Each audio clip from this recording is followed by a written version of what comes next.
sebenarnya kalau dari sisi Ayana sendiri itu komposisi antara room dan MICE di sini mungkin termasuk F&B ya Pak, ya, itu seperti apa sih Pak sebelum dan sesudah pandemi ya? Kontribusinya terhadap revenue? Kalau misalnya hampir di tiap hotel mungkin berbeda-beda ya, apalagi resort mungkin beda dengan bisnis hotel seperti di Jakarta ini. Komposisinya bisa jadi 50-50 atau 60-40 tergantung seasonality-nya juga. Itu komposisi antara rooms dan juga F&B termasuk dengan tadi MICE bisnisnya itu in total. Dan sekarang pun karena belum ada kegiatan jadinya dominasinya lebih dari kapal meskipun tidak sebaik sebelum pandemik tentunya. Tapi untuk meeting karena belum ada regulasi yang untuk mengizinkan jadi belum ada meeting. Ini Pak, tadi ada titipan pertanyaan dari itu ya, ini ya, komen di, sorry ya Pak, saya potong nih, ada pertanyaan yang lumayan bagus. Virtual event akan mengurus MICE market di hotel Ayana? Ini yang interesting juga, ya kan? Sekarang ini kan dengan adanya kemajuan teknologi, ya kan? Kita pun sekarang ini menggunakannya ya, mau nggak mau nih kita pun menggunakannya. Tapi saya yakin kalau misalnya kita ngomongin apakah ada istilahnya sekarang tren baru ke arah sana, tidak dipungkiri mungkin pasti ada. Tapi kita pun yakin kalau misalnya untuk penyelenggaraan MICE atau meeting tetap ada pangsa pasarnya sendiri. Karena akan berbeda. Kayak misalnya signing MOU misalnya untuk produk launching tidak bisa dilakukan. Tidak bisa virtual. Gitu loh. Jadi tetap market itu ada. Apakah itu akan mempengaruhi? Pasti ada. Mau nggak mau. Pasti ada yang ke sana, pasti ada. Tapi saya yakin kalau misalnya konvensional istilah meeting, seminar tetap harus dilakukan. Tidak bisa diwakilkan secara virtual. Itu akan berbeda pasti. Karena bagaimanapun manusia lagi-lagi itu ya, gitu kan? makhluk sosial ya, butuh interaksi gitu ya. Betul. Oke.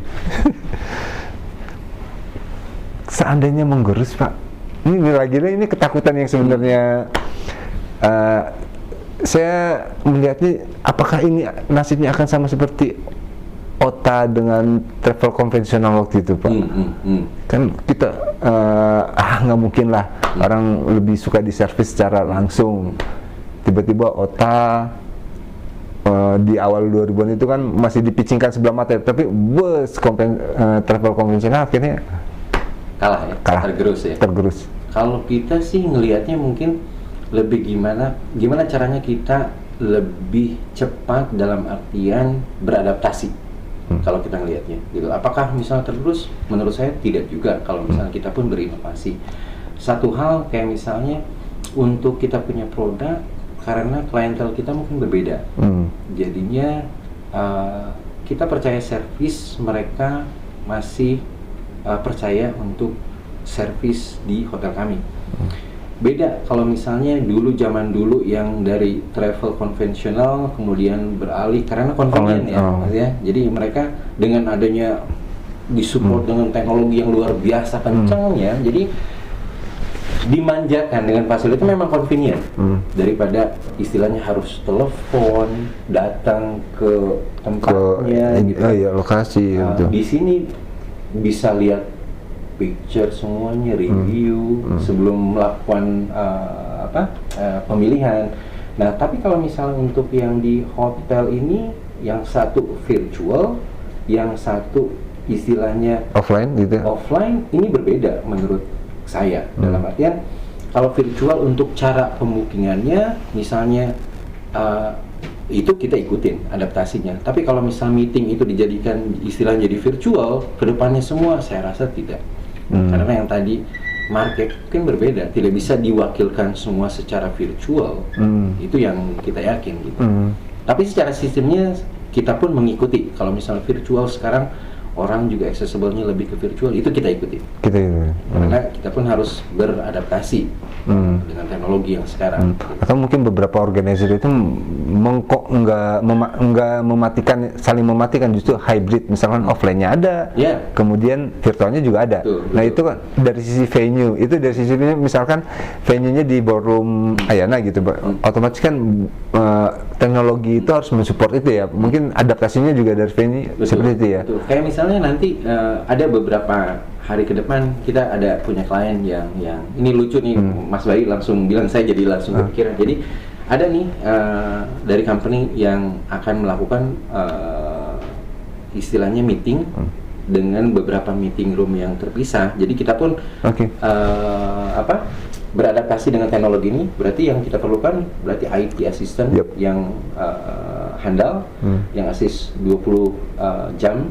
Kemudian juga speed dari internet pasti itu. Ya. Karena kebetulan kita memang satu owning company ini, kita punya satu grup yang memang sebagai provider kami, jadi sangat reliable untuk masalah internet. Jadi ini kita akan coba malahan nanti minggu depan kita lihat nih, ini yang satu yang tadi Mas Bayu bilang, malahan ini jadi opportunity buat kita juga nih, meskipun memang mereka ada yang mengenai video, tapi mereka perlu apa sih yang diperlukan? Convenient. Mereka pun dalam melakukan itu. Kalau di rumah mungkin agak susah juga, Mas Bayu. Nah, kalau misalnya di hotel, convenient, reliable dalam hal internet access-nya, ini yang kita offer gitu ke tamu juga.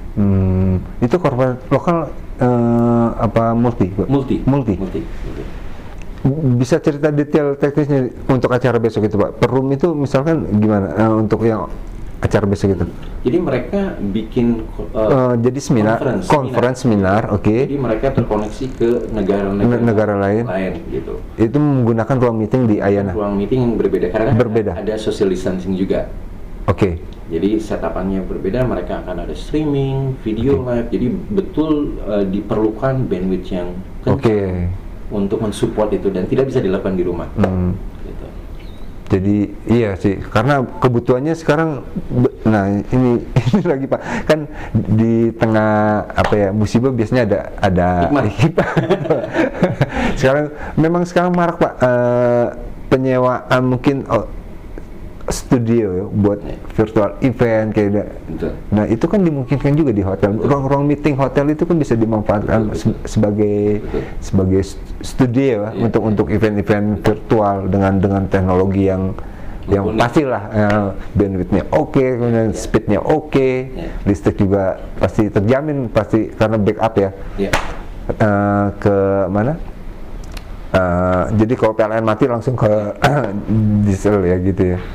Ini juga jadi opportunity kita sih. Jadi kita juga istilahnya menawarkan ada beberapa promo ya dari penggunaan meeting room sebagai office, tapi tentunya dengan social distancing secara penggunaan kamar juga, karena mereka punya lebih privacy juga. Dan kita ada penawaran dalam artian internet line, ataukah even kalau misal perlu dedicated line pun dengan dedicated bandwidth yang di request pun kita bisa mengakomodasi. Seberapa coba? Itu tergantung dari request sih. Jadi kita memang ada yang within group, kita punya sister company, kalau boleh saya mention namanya, itu kita Bisnet, it's our owning company dalam satu grup.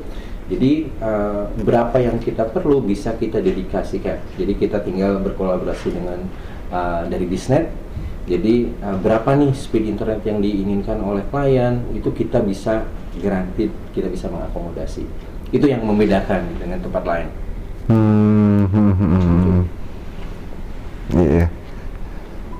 Bisnis satu own company ya. Satu grup. Jadi itu yang kita juga banyak kita tamu-tamu sebelum pandemik pun dari korporasi, kebanyakannya dari internasional, yang mereka juga merasakan hal itu. Jadi yang membedakan karena yang kalau misalnya kita bicara dengan international traveler, kita bicara meeting yang mereka salah satu kebutuhan utama, salah satunya apa, fasilitas yang menunjang mereka untuk kerja, salah satunya internet pasti. Kalau internetnya istilahnya tidak reliable, kemungkinan akan berbeda. Mereka kan mungkin pindah ke tempat lain. Itu ya kenapa yang kita itu salah satu yang crucial factor, kita perlu partner yang reliable, dan ya kebetulan memang it's a part of kita punya grup, jadi lebih kita lebih sangat-sangat lebih dimudahkan lah dengan adanya fasilitas ini. Ini ini terkait dengan protokol kesehatan. Bila suhu tubuh di atas lebih dari 37 derajat, apa dilakukan rapid test untuk ini untuk tamu dan karyawan ya? Tamu. Oh, untuk tamu, Pak. Kalau protokol kesehatan, kalau di kami, kalau misalnya memang, karena kita pun yang tadi comply dengan Kementerian Kesehatan, kalau misalnya ada tamu yang datang ternyata suhunya tinggi, jadi kita akan assist, karena kita punya kerjasama dengan rumah sakit yang sudah jadi rujukan dari Kementerian Kesehatan. Jadi kita akan bantu mereka untuk sana untuk melakukan tes lebih lanjut, karena kan bisa jadi bukan related dengan pandemik yang sekarang ini, misalnya sakit biasa, ataupun yang lebih paham dan lebih tahu mengenai ini kan setelah mereka melakukan medical check yang di rumah sakit. Dan kebetulan kita rumah sakit terdekat di sini sangat memungkinkan. Jadi sudah. Jadi begitu datang ternyata tidak kondisinya istilahnya di atas ambang yang telah ditetapkan, kita assist, kita bantu untuk ke rumah sakit yang jadi rujukan. Kalau misalnya di sana telah melakukan tes, mereka kondisi tidak apa-apa, berarti kita akan assist langsung untuk proses selanjutnya. Nah, andai fase 2 itu event juga sudah berlangsung ya, Pak, sudah diizinkan maksudnya, itu juga kebutuhan itu apa kesediaan tenaga medis di sebuah venue kan jadi penting juga, pasti jadi pertanyaan organizer nih, gimana nih? Betul. Itu gimana, Pak? Kita juga sudah, makanya ini kita sudah mempersiapkan dan memprediksi akan apa sih yang menjadi kebutuhan dalam penyelenggaraan event. Salah contohnya kita sudah bekerja sama dengan rumah sakit yang telah ditunjuk, yang bisa. Ada berapa rumah sakit, Pak? Banyak, Mas. Di surrounding sini. Surrounding sini, jumlahnya saya kurang tahu exactnya, tapi banyak sekali yang jadi rujukan. Kemudian juga ketersediaan, misalnya simpelnya kita juga ada hotline untuk ambulan yang standby, bisa kita provide juga. Setiap event besar misalnya kita akan standby-kan ambulan. Kemudian juga dokter in-house, karena di kita ini ada dokter in-house gitu 24 jam yang bisa di standby-kan. Gitu. Jadi kalau misalnya memang ada emergency dalam kondisi apapun, kita bisa dengan segera langsung untuk mengantisipasi, dan juga ada dokter yang standby. Kalau diperlukan ambulans pun kita dengan langsung kita akan standby-kan. Ini ada pertanyaan lagi nih, Pak. Bagaimana strategi Ayana dalam meyakinkan customer untuk menyelenggarakan sebuah event? Karena semua ya worry kan semua orang, Pak. Gimana membujuk mereka untuk ini seru nih pertanyaannya untuk bisa ya seru ya pertanyaannya. Gimana caranya membujuk? Kalau yang pertama sih, satu, apabila memang istilahnya udah terbuka nih, kita asumsikan semuanya berjalan dengan normal, bulan depan nih kita sudah bisa melaksanakan kegiatan. Kita yang pertama kita punya protap. Yang pertama kan yang jadi concern itu mengenai hygiene dan cleaning protokol ya. Jadi ini yang kita bisa, teman-teman yang lain pun kalau misalnya mau melaksanakan acara di Ayana bisa easily access kita punya website, dan di situ ada mengenai video kita punya hygiene dan protokol itu available. Kemudian di situ ada protokol di kita pun tersedia, dalam artian apa-apa saja sih, mulai dari tetamu pada saat datang, mengenai kebersihan, di situ dijabarkan secara detail, dan kita comply dengan yang tadi saya bilang dengan Kementerian Kesehatan dan juga WHO. Untuk masalah makanan kita certified oleh international standard. Jadi itu salah satu faktor yang tamu pun merasa, karena itu sekarang ini yang jadi faktor utama untuk pemilihan satu venue.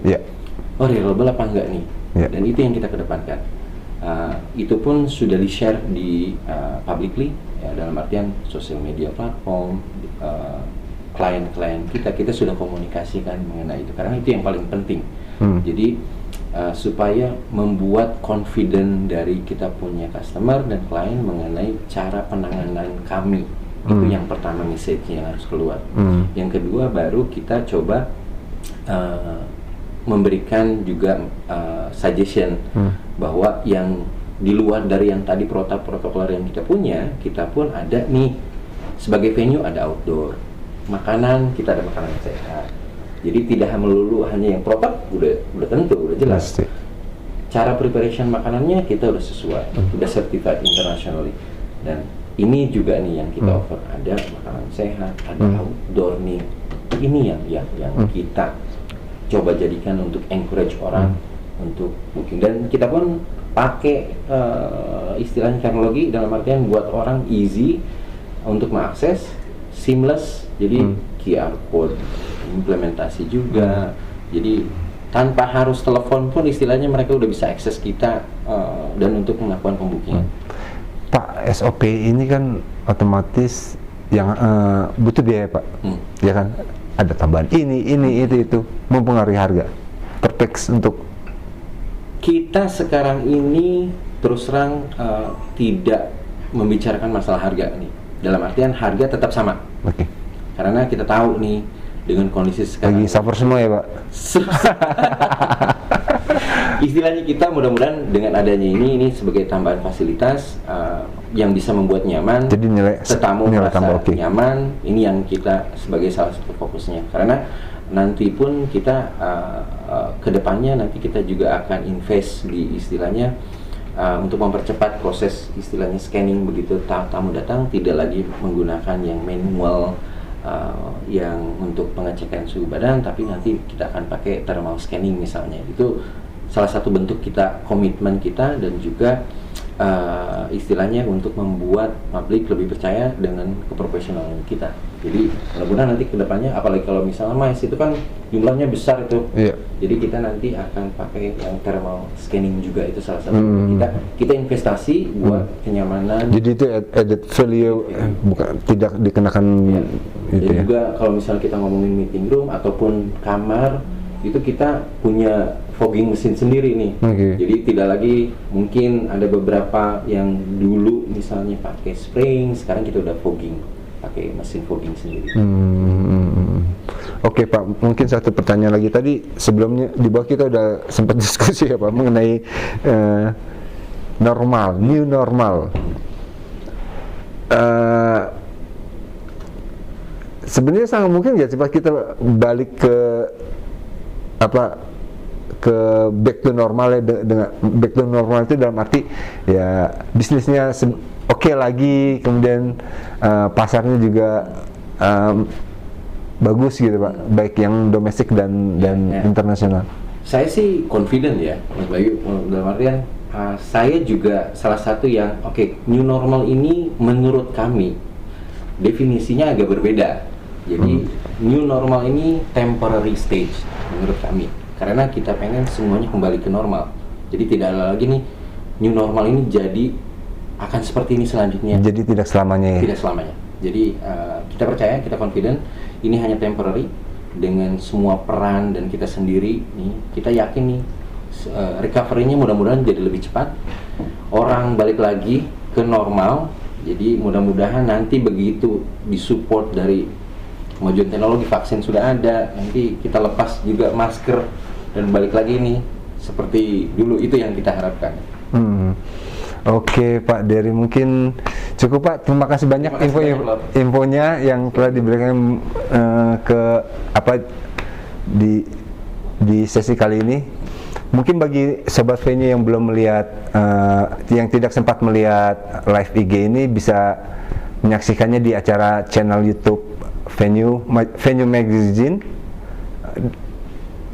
Venue Magazine ya, alamatnya ya, betul ya. Nanti akan diupload sekitar ya 2-3 hari lagi ya. Mungkin demikian, Pak Dery.